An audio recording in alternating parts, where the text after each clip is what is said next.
This is Radar for On the Radar Entertainment Blog, coming to with another edition of Movie Reviews and Observation, number 36. This week, I actually watched two anime. They both listed an hour 50-something minutes, but you know, animated movies, children movie, there's lots and lots of credit. Now, I watched Children of the Sea most recently, and the story was super confusing. It was all over the place. Don't know if guys were guys, girls were girls, people in relationships are siblings or whatever. And it was about these people who are children of the sea. So the two kids they find in the sea, this other girl has a connection to it. Her father works in that field. Blah, blah, blah, blah, blah. It was very confusing. It was all over the place. It was a magical world, colorful, you know, with like science fiction and like hallucinogenic type of sort of things and like all these creatures like, you know, under the sea. It was interesting. It wasn't the worst movie, just like when it's all over the place and it's a lot of confusing things, you kind of lose interest in it. So it was like, okay, and it just abruptly ended, pretty much. Wuthering for You, though, that was great. It was a love story, coming of age story, science fiction, you know, supposedly Tokyo, it rains all the time, and there are certain people, sun girls, that can change it. And what you didn't realize is Alison Brie voices one of the characters, and you're like, I know Alison Brie. And yeah, this boy runs away from home, he meets a girl, and his life changes forever. She has a brother, yada, yada, yada. He gets a, he's working at like 15 or whatever, 16, so it's interesting. And yeah, obviously boy meets girl, boy falls for girl.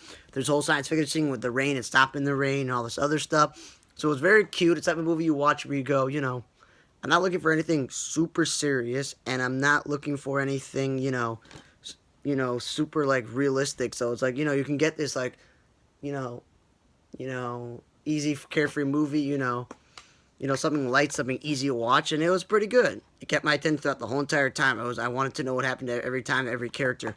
So that was interesting. And the next movie we watched was a horror film called The Lodge.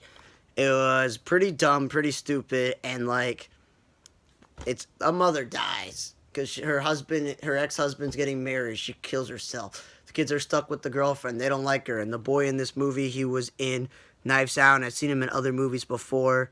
And it was just like, yeah, it wasn't that great. It was kind of horrible. It wasn't scary. It was just creepy and weird and annoying. Then I watched a movie called Wildlife with Jake Gyllenhaal was in it. And you're like, cool, Jake Gyllenhaal's in it. But guess what? He's on the cover. He's the lead guy. He's on it. The movie's about what his wife does and how she has to earn money for herself in a time where they're really not hiring women unless it's very specific jobs like secretary. And the boy's 14. He gets a job too. It's about them more than Jake Gyllenhaal because he goes off and try to fight the wildfire because, you know, he lost his job, blah, blah, blah. And that didn't pay a lot, but, you know, he still did it. And it was just like, it's supposed to be a coming of age story, but also be about, you know, a woman getting a job in a time where women got jobs. So the question is, which type of movie is it? Is it a coming of age story for the boy, or is it for a coming of age story for like the mom? So it was just a little bit confusing all over the place. And yeah, Jake Gyllenhaal's in it, but he's barely in it, so it's just a waste of time. Then I watched a documentary called "You Don't Know Me" about this '80s movie. I mean, the '90s movie Showgirl. How it was one of the worst movies ever, and now there are people like it's an art film. It's like a culture study about how it was. And even though I never watched the movie because I was a little kid then, and it was really inappropriate back then, and I never watched it later on. I like that there was a discussion between people who are continue to say it's a horrible film that are interviewed, and other people think it's like a great movie. It's an art movie. It has elements from other movies, and they bring up other movies. So it was a great culture study to watch this, and it's like an hour and like 20 something minutes. So it's not that long. I didn't know the girl from Saved by the Bell, Gina Gershwin, who everybody knows now is Riverdale and the mother of Jughead, and then she's also the mother of Dr. Bloom in New Amsterdam, so she's doing two motherly roles now, but this was her when she was younger.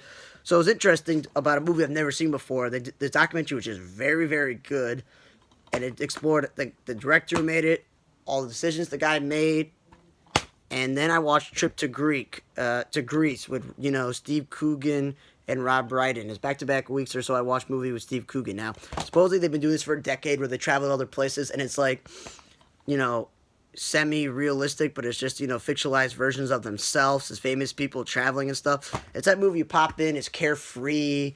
If you miss a scene or two, it's not the big deal. You'll get some laughs and some chuckles in there. This one had a little bit sad ending to a morbid ending, but, yeah, so I don't know if they're going to make any more of these because obviously COVID this year and with all the traveling and stuff. But overall, like always, they're not too long. They're 9 something minutes and they're clever. I don't think I've seen every single one, but I've seen a few of them. So it was probably the best movie I watched this week outside of Weathering with You, the anime movie. So yeah, Trip to Greece, pretty good. Then the last movie I watched was The Traitor. And when any movie's 2.5 hours, you gotta get my attention. Of course, there was a lot of lull scenes, like boring dialogue, but they get you with drugs trafficking,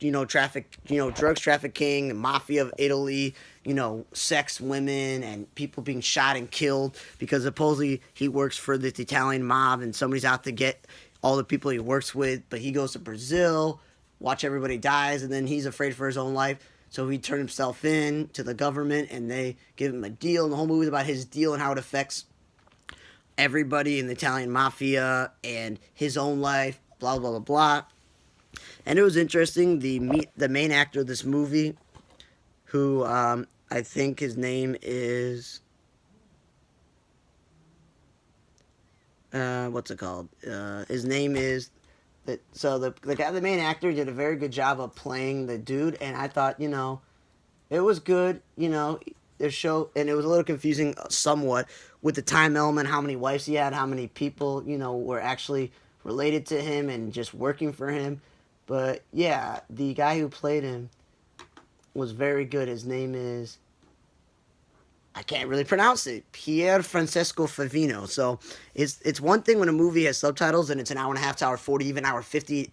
But when it's 2 hours and a half, it's got to keep my attention. But overall, for the parts that kept my attention when I was paying attention and reading along with the subtitle, as I said, people being killed, women and drugs, and them trying to and he's getting witness protection, all these other things, and see how his life is after being in the mafia. It was pretty interesting. Overall, it's not the best movie I've ever seen. It's not the best crime movie I've seen before, but it was worthwhile. Just the length. Trip to Greece, funny movie, part of a series of movies they travel. Watch it. You don't know me. If you saw the movie Showgirls or know about the movie, you'll probably really like this documentary. Don't watch Wildlife. Don't watch The Lodge. Weathering with You was really good, and it got me emotionally attached to it, while don't watch Children of the Sea. Thanks for listening to another edition of Movie Reviews and Observations number 36. For On the Radar at our blog, I'm Radar. See you guys next time.